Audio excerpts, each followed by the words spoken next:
Hey guys, welcome back to another episode of the Elite Physique University.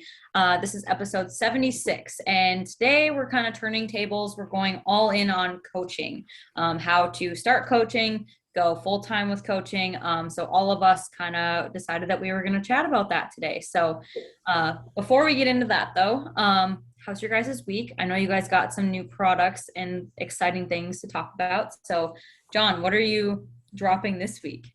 Well, it seems like we're dropping a bunch of stuff. We were talking before the podcast started. It seems like we're dropping a bunch of stuff, and we do. We have a bunch of products. They're not super sexy pre-workout products. We dropped the bulletproof, and that's been a bestseller. But we keep adding, little things that are important for my clients that I just see the need for. Things like this one here. If you're watching on YouTube, you can see it's a premium prostate support. And is it going to be a bestseller? Probably not. But for guys 40 and over, especially if you're on HRT or you're assisted or your labs come back and PSA is off, that stuff's important as you get older. So I've got clients that I was constantly have to send to get it, when I was looking at their labs or they just need it or I'm taking it. So we're adding things like that. We've got a premium vitamin C that's going to be coming out here in the future. It's not a pill, but it's a powder product. So just little things like that. Our premium line is kind of the health stuff that we carry. And of course, to go along with, the NuEthix stuff that we carry. So nothing, mind blowing like a new protein flavor or anything, but yeah, that's new. But other than that, as far as business, I spent today about 3 hours doing Zoom calls with our sponsored fat muscle coaches. Since this is a business podcast, I figure I'd talk about that. And, we're 6 months into the year as we're recording this. We've turned the corner. We're going to finish the last 6 months. So I wanted to go over their numbers and how everything's looking. And we've got some really big plans with Fat Muscle as far as education coming up and a new podcast launching over there. And we're getting ready to start our digital marketing efforts since we've kind of grown organically about as much as we can. And it's all the fun stuff. Jason, I know you've got to experience all of that, years ago with NuEthix. So you kind of know where we're at over here, but just business as usual over here, but communicating with my coaches, it was just fun. I don't get to see and do that a lot. So thank God for Zoom, but yeah, business is good. What about you, Jason? I guess I really can't complain about too much. It's been kind of a good week in terms of business. I did put my courses back out, to be bought.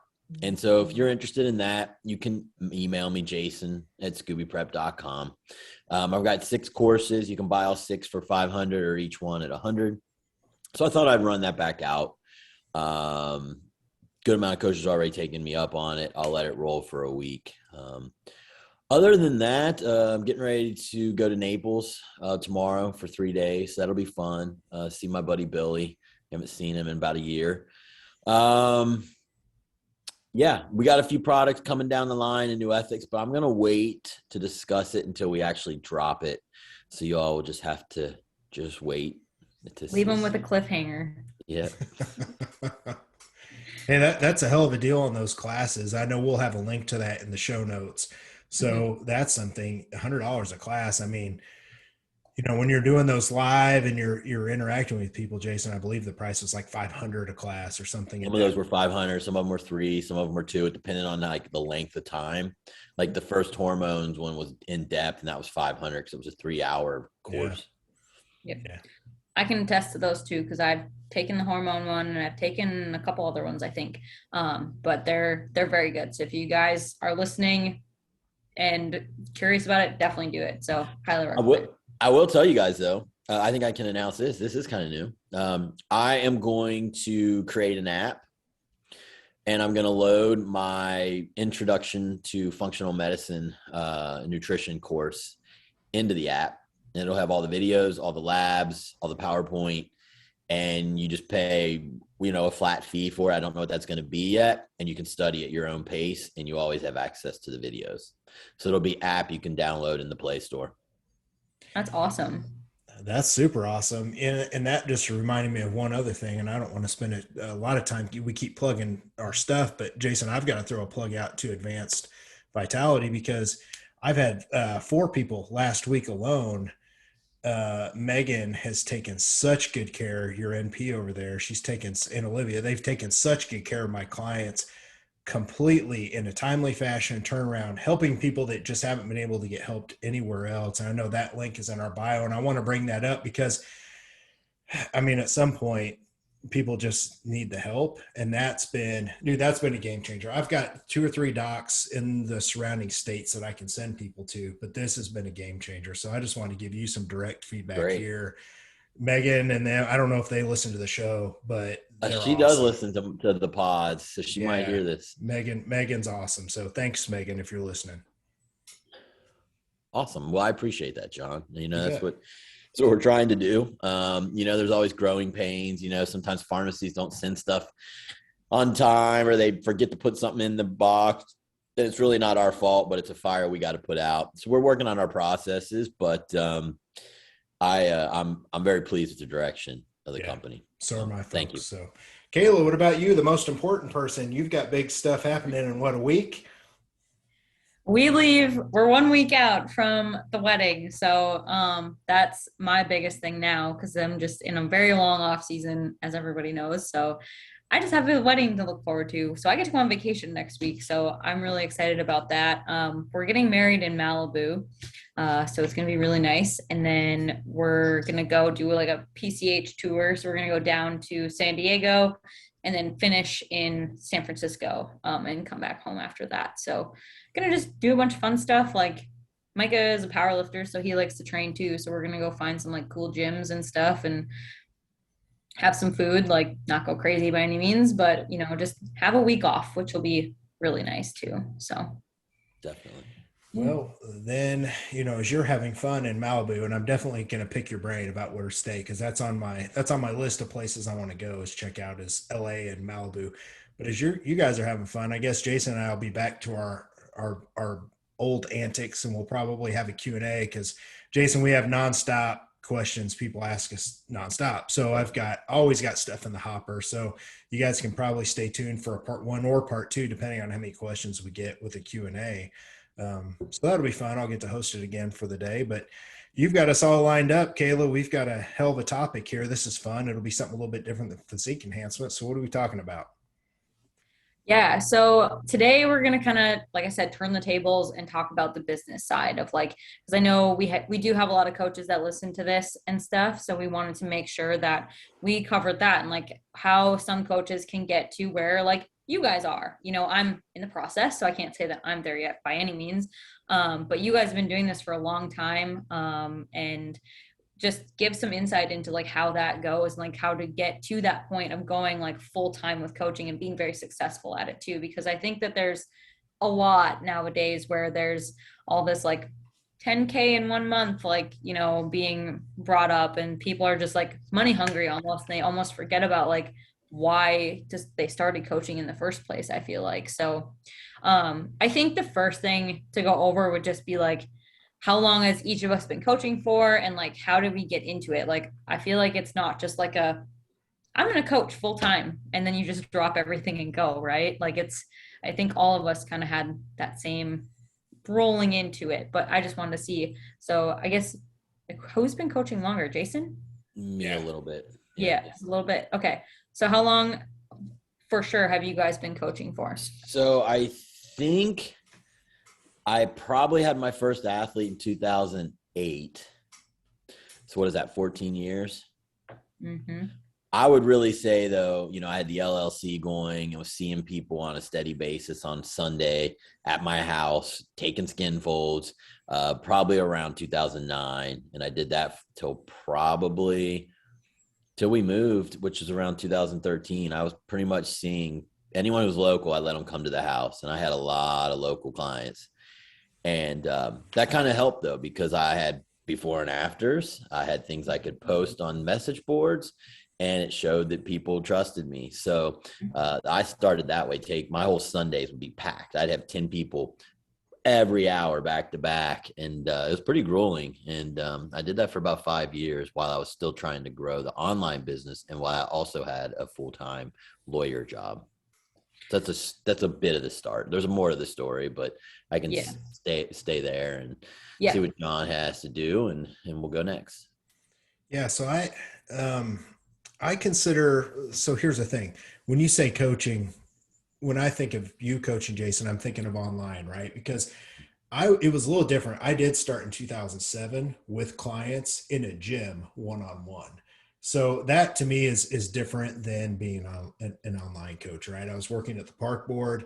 I had a handful of clients, maybe 5, 6, 7, 8 clients in the evenings. And the next thing you know, as I'm managing some anytime fitnesses and I'm training people in the evenings still.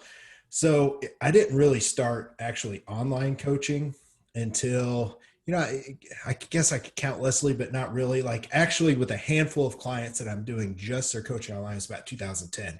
So it seems like I'm usually about a year past Jason on a lot of stuff. And I think with the coaching, that's about right. Online coaching, because I learned a lot from 2008, 2009, working with other coaches. And then, I finally got to the point in 2010 where I was able to it's funny because it was actually yesterday in 2010 that I decided I was going to do this full time. So it was actually, we're recording this on like the 13th. It was July 12th of 2010. I'm a numbers guy. I can always remember numbers. I was on a date with a girl and we were in a hotel where I'm not going to go into the rest of the detail on that. But I was there, I was at Starbucks in a hotel and I was checking in on my 4 clients doing the Missouri State. And I know because it popped up on my Facebook memories.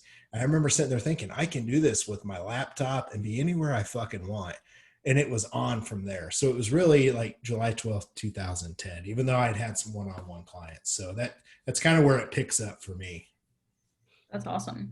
That's really cool. I like how like both of you guys said like you didn't actually start like online coaching until a certain point. There was always that leading up to it, and that was the in-person aspect. And I think that's what nowadays people who want to online coach don't understand, is that like having that in-person aspect is so important for like communication, being able to break things down for people and talk about it simply. Because I started that same way too. I started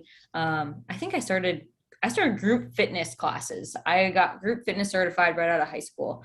So I was like 18 and I knew I wanted to coach in some way, shape, or form. Thought I wanted to do strength and conditioning, and I was like, that's not for me.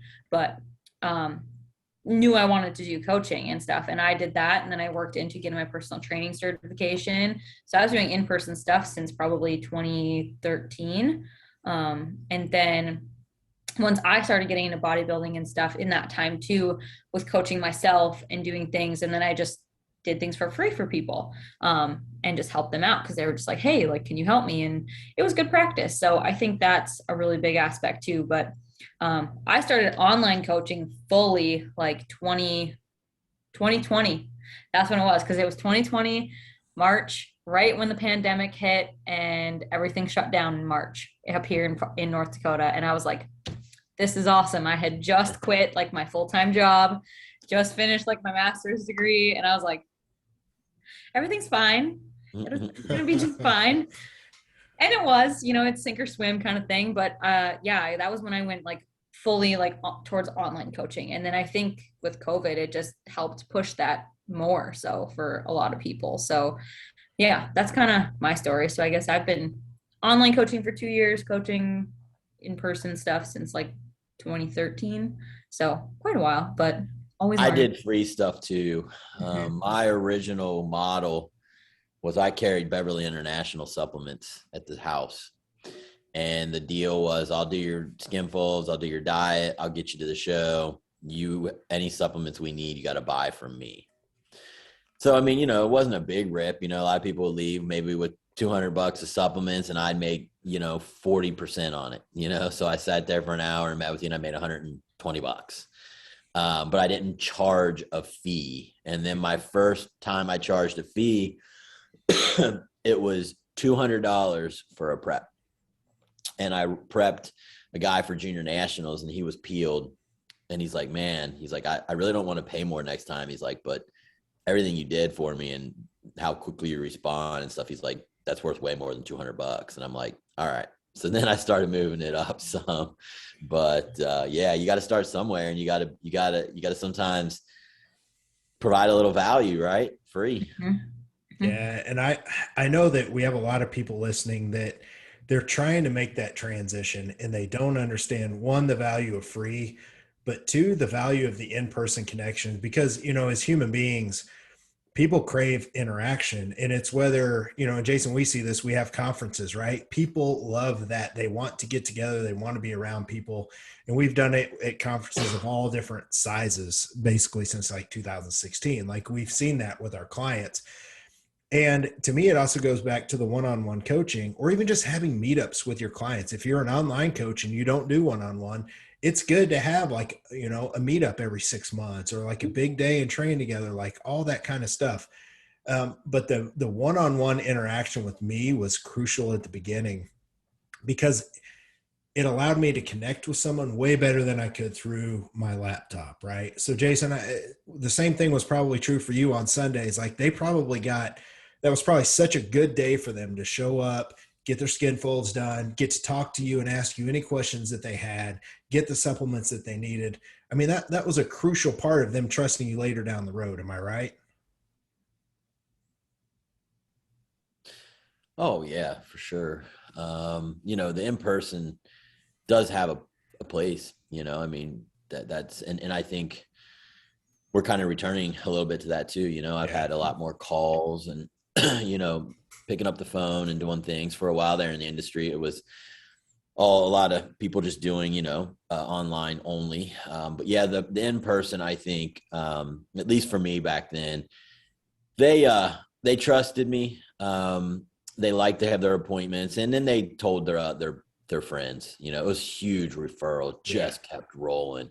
So that was kind of nice too, because they got to know me a little more. And I think sometimes when you have that little bit more personal feel, if you can, clients they think about you a little more, and so which rightly so. So yeah, I can definitely attest to the like in-person thing shifting back now after COVID being done, because I actually still do like quite a bit of in-person, and we actually just offered more in-person sessions. Like I made my schedule more open because that's what people are asking for, especially with like my lifters, my power lifters too. I try to do as much in person with them as possible to go over technique and form, and then they get to meet as like a team, and they have that team aspect. And I think that that's really important too, is like coming out of COVID, like everyone felt so alone all the time, that this nowadays, like they want to be part of a team and have that atmosphere. So I think it just kind of depends too on a lot of your niche and like how you're doing that. But going into that a little bit, a lot of people think like, okay, well, I want to coach athletes, but I've done like one show, or I've competed 1 or 2 times. Like that just doesn't happen, right? Like, so how did you guys go into like getting into like your niche areas and going through that? Well, I mean, competing for me was a big part of this. I had taken time off, and I got back on stage in 2007, and I looked absolutely awful. I worked with a guy that was local here, just nice guy, but did not know how to dial me in. And really it never was going to be with the macro setups and the way he was doing things. So I laid an egg, and then I turned around, and in 2008, about 6 months later, I went and did a Northern Kentucky, which was a way bigger show than that little Monster Mash was. And I took first, and I beat the guy that beat me in that first show. And I did it in 6 months. And everyone started saying, well, how the hell did you do that? Like, what did you change? And I was like, well, I started eating more carbs, less fats. That was like the big rage around my area. 50% protein, 20% carb, 30% fat. Well, it was too much protein for me, and it was too much fat for me. So I ran into a guy, and John and I talk about him every now and then, Tipsta on muscular development, Mark Rosemini. And he prepped me for free and had me looking the best I ever looked. And I learned a lot from him on how you track a client from afar. And that was a huge turning point for me. He did that for free. And it helped me understand how to track diets, how to build diets and show food in grams and be very precise. And, he was a very precise about everything. So it set the tone for me to get into coaching. And then it was mainly competitors at that point. I wasn't doing any of the functional stuff. That wasn't really, I'm sure it was around in some state, but it wasn't around in Cincinnati, Ohio, anything that I knew of. So that was later, when I got into that niche. We can cut on that. But for a long while, I mean, my coaching was honestly a lot of preps. And back then, people didn't always stay on. They would just hire you for a prep, and then they would go on their merry way. And you were kind of just a prep coach, and you just were always trying to get people. And it wasn't that hard because there wasn't as many coaches. Like when I started, I can name like 4 or 5 guys that still stick out to me that were like around. Now it's like, there's so many coaches in every different corner that are good. So it just was a little easier then. So that for me, it was the competing. Mm-hmm. To me, I always tell coaches, and I know, Jason, you and I both mentor people. We help people. We help coaches that want to really do what we do. We help them out. And this is something I tell them all the time. It starts with you and what you're doing. And for me, it was the same way. So I started out doing Body for Life, and I was a fucking fat guy. And I started having results, and I'd throw before and afters up. And I was also chasing bodybuilding because I was getting to the point where I wanted to do that. But like 2007, 2008, I was pretty much Body for Life. And I was just a fat guy that was getting in better shape, had a little bit of muscle. And when you look around a normal gym and Anytime Fitness at the time, you have a lot of 30-year-old dads that want to look better. So naturally, that was my first clientele base one-on-one. And then when I started really following bodybuilding on like the muscular development boards, I wasn't far behind Jason. I was prepping for my first shows. And when I started posting my pictures on social, that helped. But most of it was a lot of people in the gym. Like they saw that I was prepping and then they were fascinated by it. So then what happens is it starts bringing clients to me. So my point is to the coaches listening out there, it always starts with you. It always starts with what you're currently doing. You can't be the fat guy coach. Like a football player can have a coach that's overweight and stuff like that's different. But if you're a fitness coach, you've got to lead by example. And that's always what I did to start. And that kind of clientele followed me. And it's the same way as you age. My client base now is going to be, 35 to 45 all day long with a few outside of that. But 10 years ago, I had 25 to 35-year-olds as the majority and not a lot of old people. And when I'm 55, my client base will be 45 to 55 with some other people outside of that. But it also follows what you do with your physique. So that's kind of where it started for me. And the more I got into bodybuilding, the more it helped me get some bodybuilders. But for a long time, it was mostly Gen Pop that just wanted to look good. And I was completely okay with that because that pays the fucking bills. Those people need help, Yep. So that's where it started for me. And, a lot of them end up being more loyal than bodybuilders. Yeah, 100%. Yeah, I definitely would say too, like me starting out, like I started with just lifestyle people, because I was, doing my own stuff too. And then got a few people that just want to train in person with me. And then I would be like, hey, you want to do like a diet plan? Like, let's move up to the next step kind of thing. And I just kind of worked my way up there. And now I've had people that are with me for 2 years, and I've, I'm still fairly new to this too. But I definitely think that that's the biggest part of it is just like slowly stepping into that and leading by example and being the coach that you want to be, and walking the walk, so to say. So I think that's really awesome. I know you guys both talked about too, like overlap with like another job, and I had that too with working another full-time job. Like how long did it take you guys to kind of make that shift and like grind for so long to make coaching like sustainable for yourselves?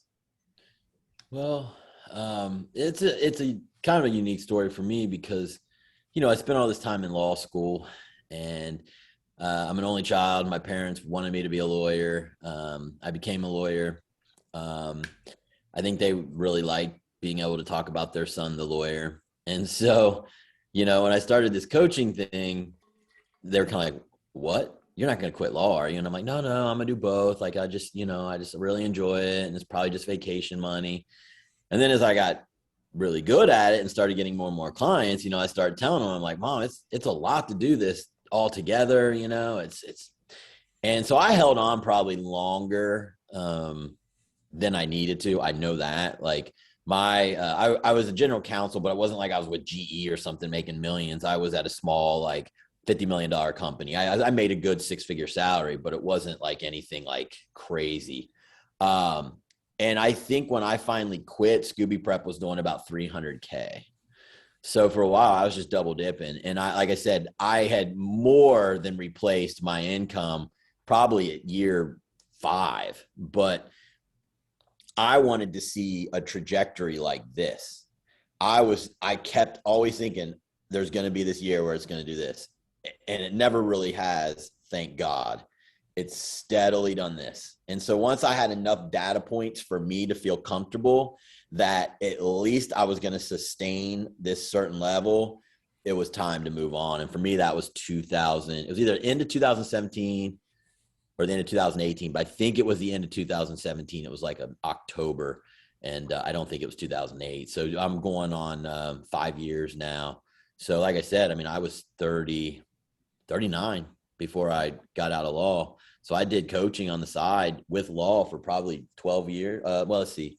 No, about eight years. And like I said, I could have probably got out at year 5, maybe even earlier. Yeah. Wow. That's crazy. Yeah. Yeah. His is definitely a pretty unique story. I like listening to it every time because I remember, because we've been friends for so long, I remember thinking back, I'm like, shit, man, like he's doing all this. Like, how the hell is he still doing all this and still working, full time? And now, Jason, I always remember you said, listen, man, it's doable. I can still handle it. So fuck, for 6 figures, if you can keep handling it, great. Mine's a little different. So like I said, when I started coaching people in 2007 with one-on-one clients, I started also managing a gym. So I'm in Southwest Missouri. The cost of living here is just insanely low. Like teachers are making $30,000 a year in 2007 to 2010. And that's about what I made to manage a gym. So I started managing a gym and then doing, one-on-one stuff on the side. And in 2010 is when I said I started with online clients, and it didn't take me long. So my first 4 online clients hit the shows in July. It was right around this time, July of 2010. One of my girls won. I've told the story before. And the next thing you know, over the next 6 months, I literally made $60,000. And for me, that was huge. And that's when I'm not really a guy that ever has fear. I just don't. If I know something's going to work, I just have that feeling and I just have a lot of confidence. And I just go with it. And it's kind of like fat muscle. I knew it was just going to work. So I didn't have any fear to launch some supplements. It was the same way with the online coaching. I'm like, shit, I just made 60 grand. I'm taking care of people. They all rehired me. So I'm going to have them for another 6 months. I'm like, I got this. I can do this. So, I made that 60K in my first 6 months. And then next thing you know, it's up to 80. And then it didn't take long to get to 6 figures just within a handful of years. And when all you're doing is that, it was on a computer, I didn't really have any expenses. Sure, I was traveling to shows and all that stuff, and I wrote that off. But for me here in Southwest Missouri, 6 figures may as well just been a fucking $1 million because I was able to save money. I was able to have a nice car, live a good lifestyle.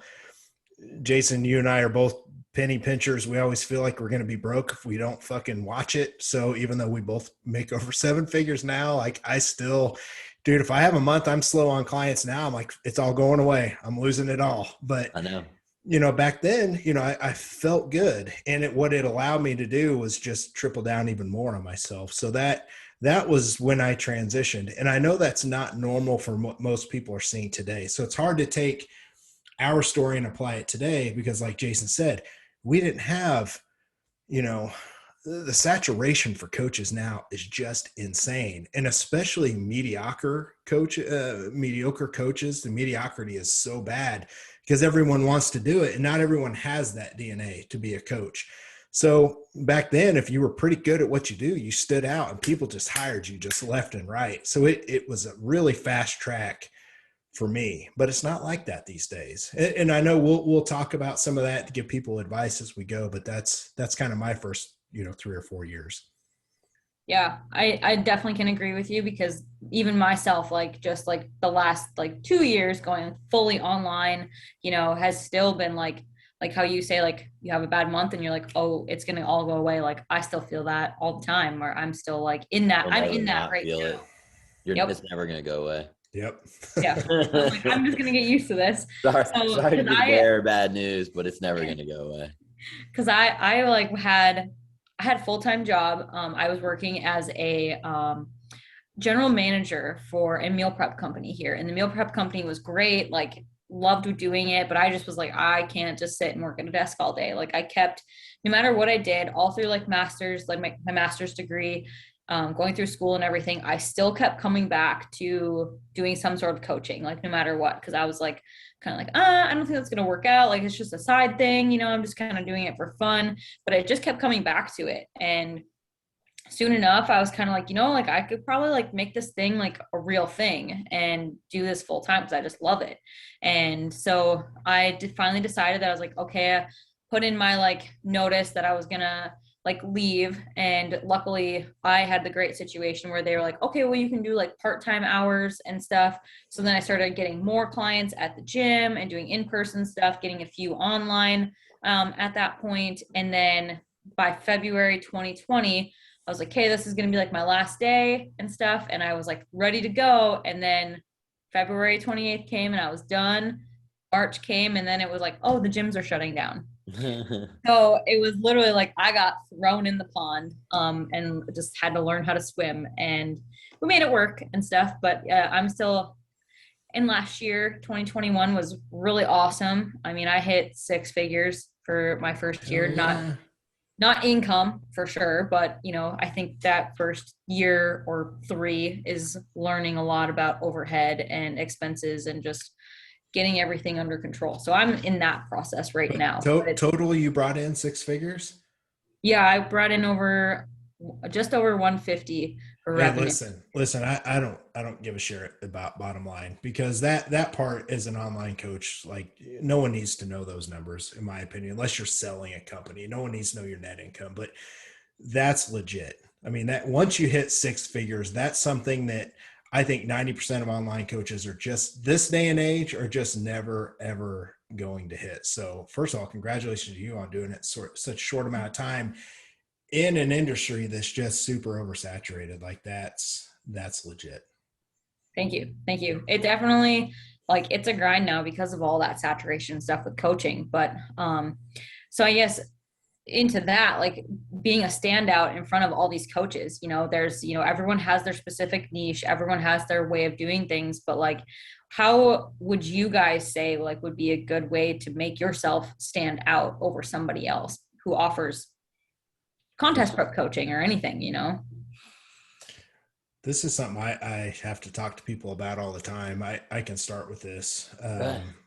Jason, I'll be kind of curious to see what you say on this, but like we said, there's so many people out there. So how do you stand out? And people are trying to stand out using the number one thing I think that people need to stop trying to focus on so much, because I think when it really comes down to it, people think that this is the answer. And it's because of guys like Gary Vee. And listen, I like Gary Vee. My book is named after one of his books. There's a picture of me and him in the front of Ask a Diet Coach because he inspired me. But people think that trying to put everything through on social media and the phone and trying to reach people's attention that way is the number one way to stand out and grow your business. And I'm telling you, that's what everyone's trying to fucking do. If you open up Instagram right now, I shut mine down for like 6 months. I opened it up and now everybody's doing fucking reels. And I don't have a problem with anything that anyone wants to do. Like, do whatever works well for you. But my point is, everyone is trying to do that. And people are thinking, okay, I have to do this to grow my coaching base. And what they're not doing is they're not spending all that time tripling down on their clients and taking extra good care of their clients. Because like Jason said earlier, word of mouth is what grows a business. And I tell people that all the time. If you go above and beyond for your 5 or 10 clients that you have right now, you treat them so fucking good, have phone calls with them. I don't give a shit. Zoom calls, do whatever you have to do to take care of them, get the results. They're going to tell your friends. And that's how you scale. If you're going to spend 6 hours a day on your phone trying to build the perfect Instagram reel and dance and do all this shit while you're, you know what I mean, to try and stand out, that's not going to grow your business. You have to start with your client base that you have, and you have to take super good care of them. Word of mouth is the only way, in my opinion, to scale something. Few people, I think, get lucky with social media and they build something and it catches fire. But you're talking about you're talking about less than 1%, in my opinion. Everyone wants to appear like they're successful on social, but to truly be a successful coach, you do it through your clients that you have right now. And I'm telling you, 9 out of 10 people are going to ignore everything I just fucking said, and they're going to go try and put all their work into social media when all their work should go into their clients. Use social media to showcase your clients. Jason, I see you post people all the time. You share them to their stories. People will post you, hey, having a great off season. Here's my before and after 2 years ago and now. Yep. And we'll post people that step on stage. I'll post people, hey, shout out to Yan. He just got second place in his show, improved over the last. Use it to showcase and storytell. But if you're trying to build your business just based on that and you're not tripling down your clients, you're wasting your time. That's my biggest point to everybody. And a lot of people just don't listen. I mean, I'm open to hear what you guys think about that, but that to me just seems to be accurate the last few years. I mean, it's tough to if we're just talking about setting yourself apart from Instagram, that shit's tough. I don't know that I have the answer to that. If you're trying to set yourself apart from other coaches though, overall, I mean, for me, results come first. You can sit on Instagram and say you can help someone get their period back or help PCOS, but if you don't deliver and finally have some clients you can show that you actually did what you say you can do, it's not gonna work. So you got to have the results first and then show it. That's all I use my social media for, basically. Like you said, John, it's not controversial. I don't have a shit ton on there about my personal life. I'm not, a lot of people love that. I probably should do it. I just don't want to pull a fucking phone out when I'm at dinner. Yep. I never lived that way. I was born way before cell phones. I was 25 till I had one. I really despise a phone, to be honest with you. So, for me, now I'm getting off track, but basically, yeah, it's results for me as how you set yourself apart. I have seen coaches though build coaching businesses from being controversial online, calling people out, doing this, doing that. It works sometimes, but it's not me. That's not me for sure. Do whatever the fuck you want. As long as you're not impeding on my freedom, I don't give a shit. I ain't calling you out on it. I just stay to my own wheelhouse. So, yeah. And you know what? Coaches that do that, they also have people gravitate towards them that like drama. So now you're going to have a whole client base full of people that like drama, and just the cancer. And I'm like you, I've just kind of always stayed away from that. But Jason, let me ask you a question right now.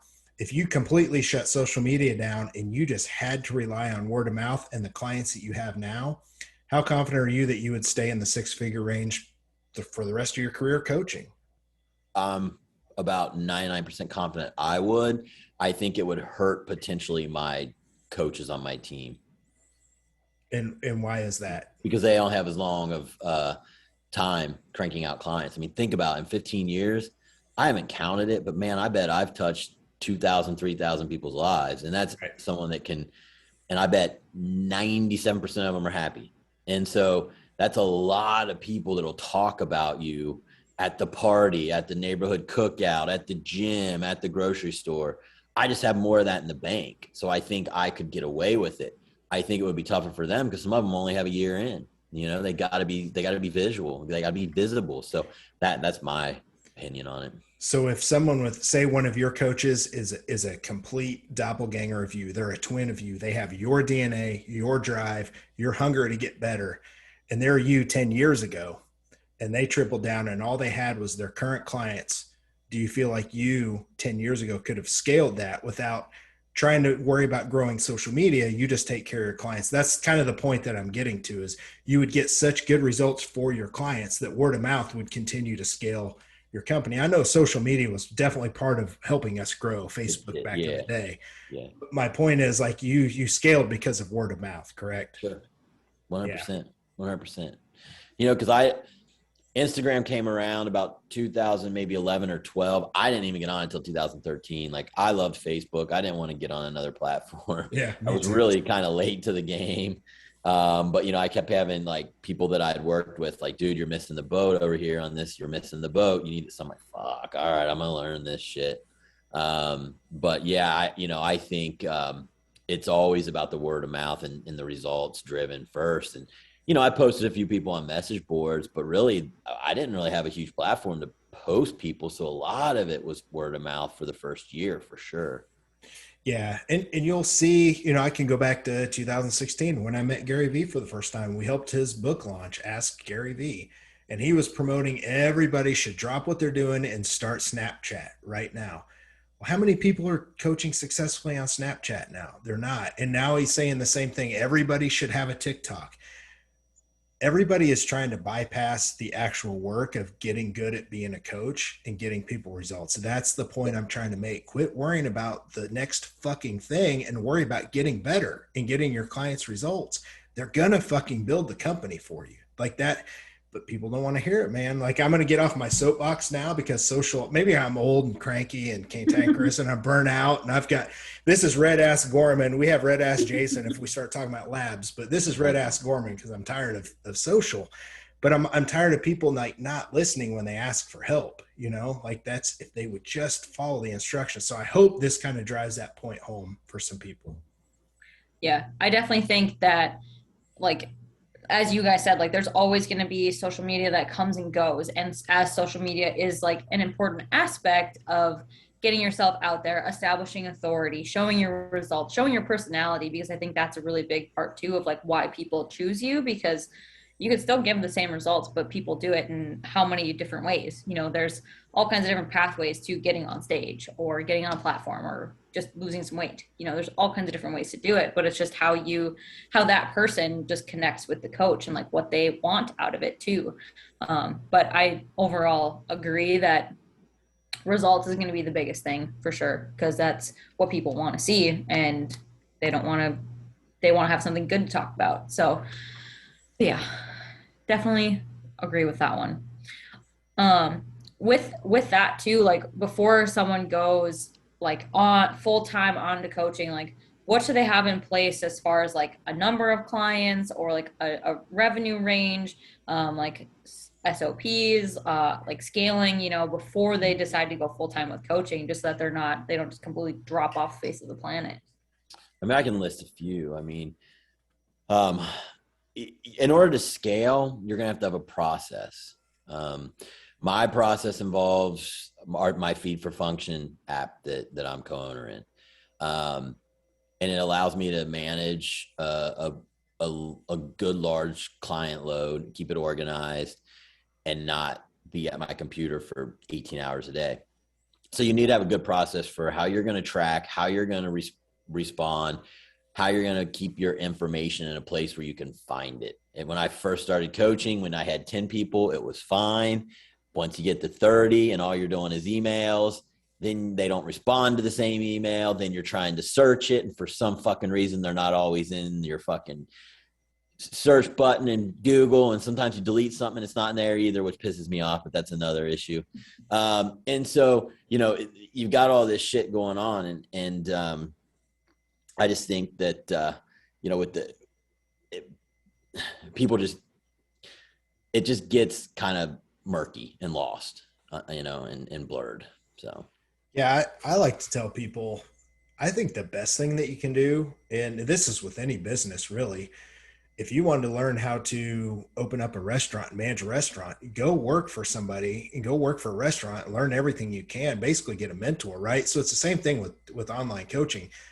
Find somebody that does exactly what you want to do, hire them as a coach, learn their processes, and be upfront and tell them. I have people that tell me all the time, hey, Tony Ananoff's coaching people.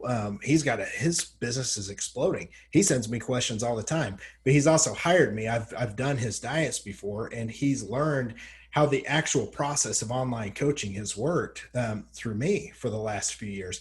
And he's a great example. So I think people should do that. Invest the time. That's money invested. That's going to teach you the processes. And that doesn't mean take everything that they send you and their documents and save them and put your name on them. I mean, I don't give a shit if somebody does that. I don't really care. It doesn't matter. But you learn the processes and you can tweak those and make them better. Like I've learned all kinds of different processes working with other coaches, and I tweaked them I thought things were a little bit better. My check-ins are on Mondays and Thursdays, and I've been doing that for a decade now. And it's really saved up time for me, and my clients like it better than 5 days a week like I used to do. So my point is, find somebody that's doing what you're doing successfully for a long time, hire them. And maybe there's a mentorship program. I mean, Jason, I know you've, from time to time, you don't always have them, but you've got openings. So if people want to hit you up for mentorship, they can, right? I don't do that because I've got other things going on, but hiring a coach or doing a mentorship program, to me, is a good way to start. That's what I think people should have. And then you kind of just go from there.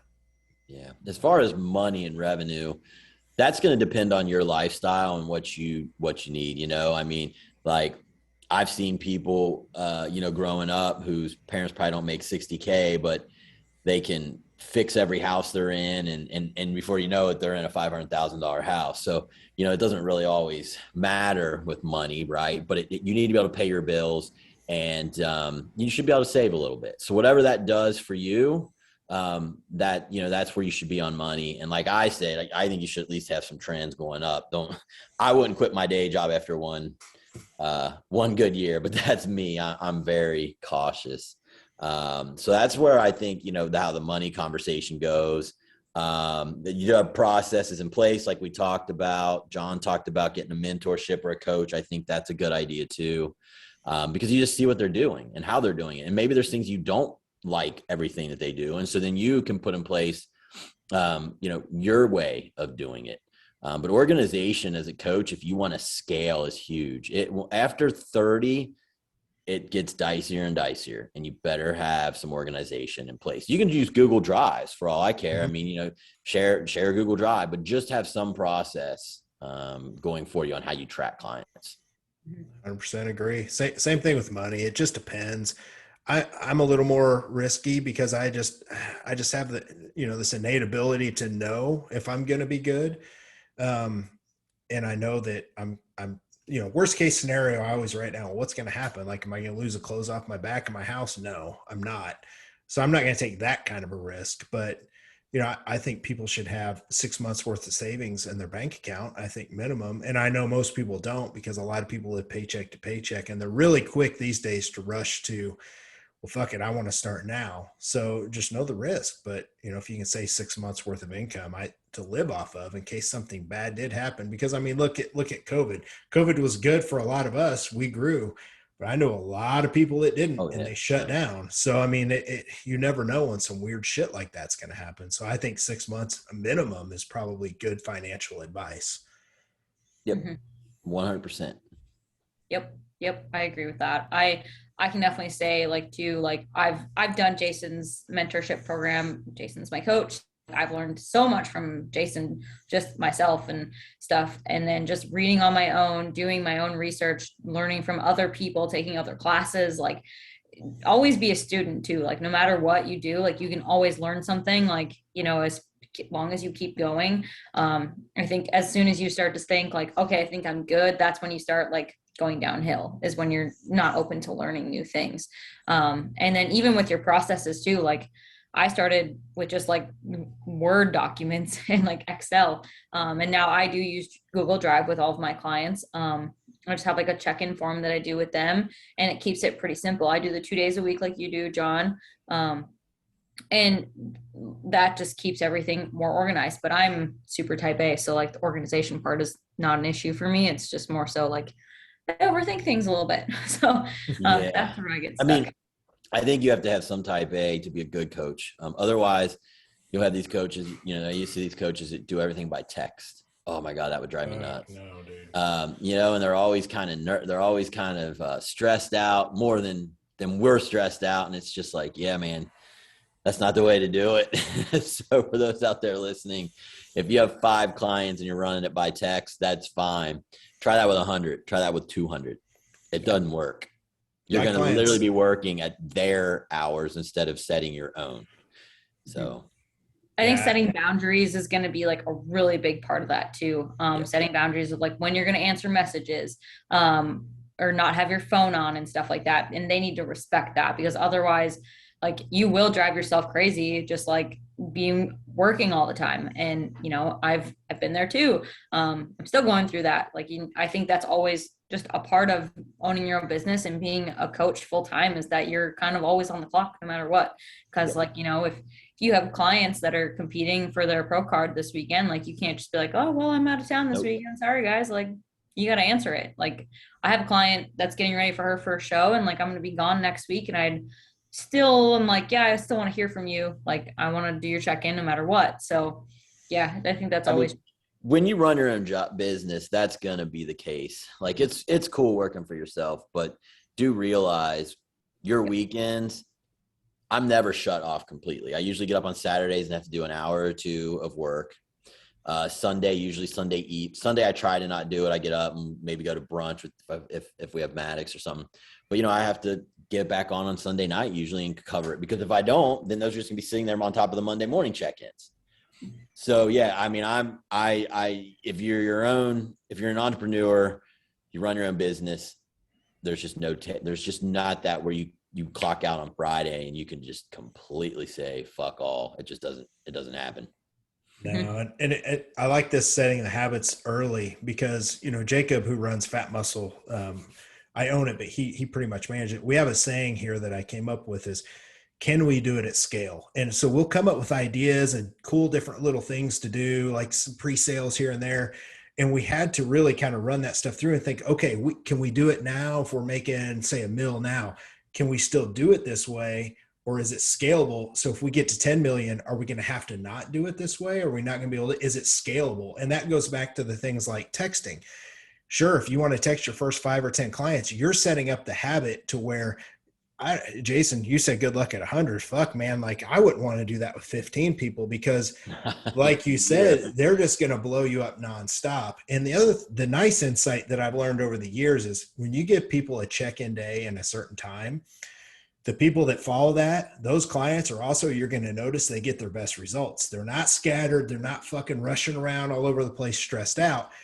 And when you got people that are, if they're going to check in on a Monday and Thursday, and you got them checking in on Saturday and Sunday and Wednesday, and they're all over the place, and you're constantly asking them, hey, why aren't you sending these on the days I'm working? You're also going to find those are the people that aren't following their plan to a T. So it's a nice insight too. When you give them some structure, it teaches them to, hey, follow everything to a T. And that's just, when you run a business and you have 100 clients or 50 clients, you have to have that kind of a structure. If not, you're going to be a mess. You're going to be working 16 hours a day, 5-6 days a week, with the same amount of clients that you could be working 2 days with, if you give them that structure, but you have to set it from the beginning.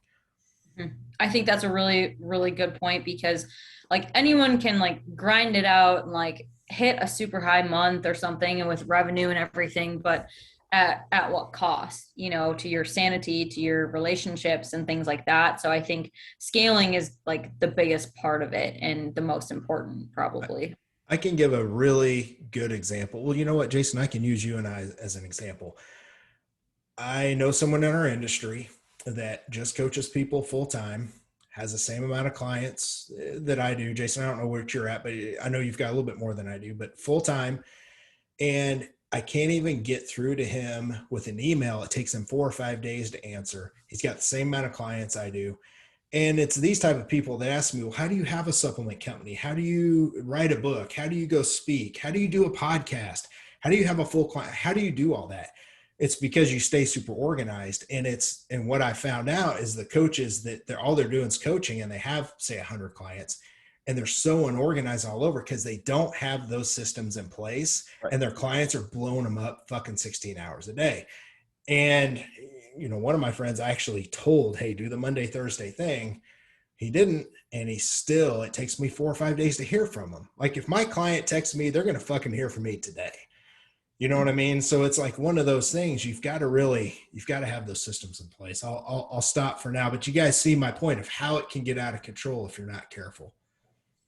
Yeah, exactly. I mean, I feel like we could go on forever about just talking about the business of coaching. But we'll keep it simple for everybody. But I think, you know, unless you guys have any other questions for each other or the rest of us, we can wrap up just like your best advice for someone who's looking to want to go full-time coaching.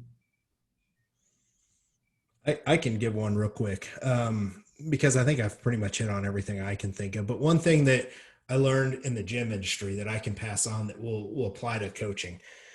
We learned really quick when you're growing a gym, because I used to own two gyms for people that don't know, and I managed them for years.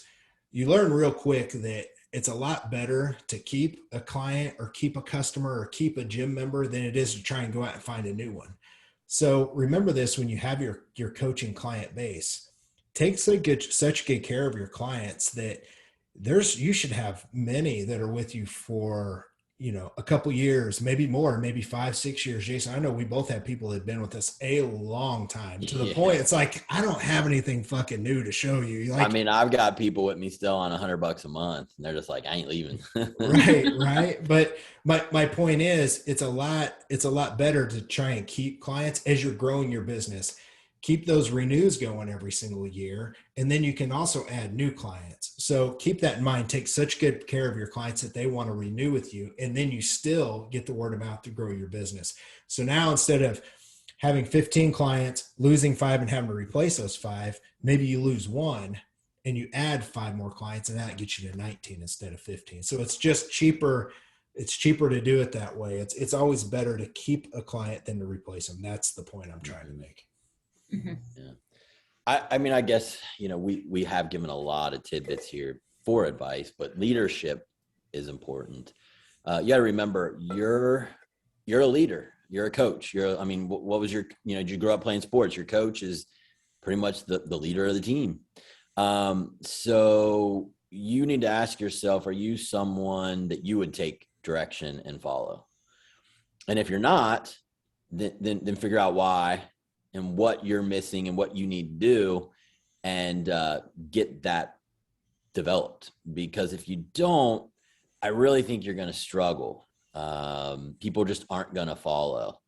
And you don't need a huge social media following to have a 6-figure business. You just have to have a lot of people that trust you and they want to interact with you, and they see you as someone that is a leader. So we've given you a lot of different, pieces of advice, but I think that one is important. And then finally, like education. Like if you get a client and they have hypothalamic amenorrhea and you don't know how to do it, you better be asking me for my class or talking to someone who will mentor you. Like those are things that you got to figure out, and you've got to put the time in and the education in, because if all you want to do is fight for bodybuilding clients, it's going to be a rough roll for you unless you get lucky with a real stud, and then it starts taking off and everyone wants to be with you. But so you got to broaden your knowledge, because the gen pops, the women that compete here and there, that's where all the, I don't want to say disease, but where the dysfunction is. It's not in your male bodybuilder. So. I want to piggyback off something that I think you brought up such a good point that I want to pass something on to our listeners. A lot of people that are starting out and they're trying to grow their business, they need to remember something. And my mentor, Monty Pierce, told me this back when I gave my very first seminar at the gym in 2007. I had like 8 people show up. I was a little nervous, and he looked at me and he said, "Hey, you need to remember something. You're the expert. They don't know how long you've been doing this. You've lost like 40 pounds. They don't know hardly anything. You're the expert. So remember that the way they look at you is they hold you way up here." And I think a lot of people need to understand that whenever you're first getting clients, you've got to remember you're the expert. If you're living this lifestyle, you're the expert. And that goes into leadership. So then you need to kind of hold yourself up there as a leader. And that teaches you to also remember, hey, don't be nervous. Me and Jason aren't judging you as coaches, whether you're knowledgeable or not. Your clients think that you know exactly what it is because that's why they hired you. So you need to remember that. Just remember you're the expert, and your clients need your expertise, and you've got what you need. And if you don't, go take some classes. But I think that helps people kind of relax a little bit, because they have that fear of not knowing enough. If you've got clients, you've got an expertise. You've just got to remember that. Mm-hmm. Yeah, that's a really good point to end on for sure. Cause with the leadership aspect, and being an athlete too, I always apply all that to coaching and business too. It's just like step out of your comfort zone. Like, we're all kind of like afraid to go up and talk to somebody, especially or if they look like they're struggling, at the gym. Just walk up and just be friendly to somebody. Sometimes just that, and just helping out someone, just giving them a tip, not even being like, hey, I'm a coach, like kind of thing. They'll come back to you and ask for help later on and stuff, and just helping people out in that aspect, and like free help, basically. It's not taking anything away. It's just showing that you really care and you really value your clients. I think that's a really big part of it, for sure. 100%. So this is a fun episode. Are you ready to go get married? You ready to have some time off? Yes, I'm ready to go soak up some sun in Malibu. That's for sure. All righty. Well, Kayla, once again, you're doing a great job. We appreciate everything. Can you let our listeners know what we have coming up? Because I know we've got the Q&A that Jason and I are probably going to do. What do we have? What else have we got? Coming up here, we have the Q&A, and then we're going to talk about Jason and John's experiences with keto coming up, since John will be finishing and Jason's about halfway through.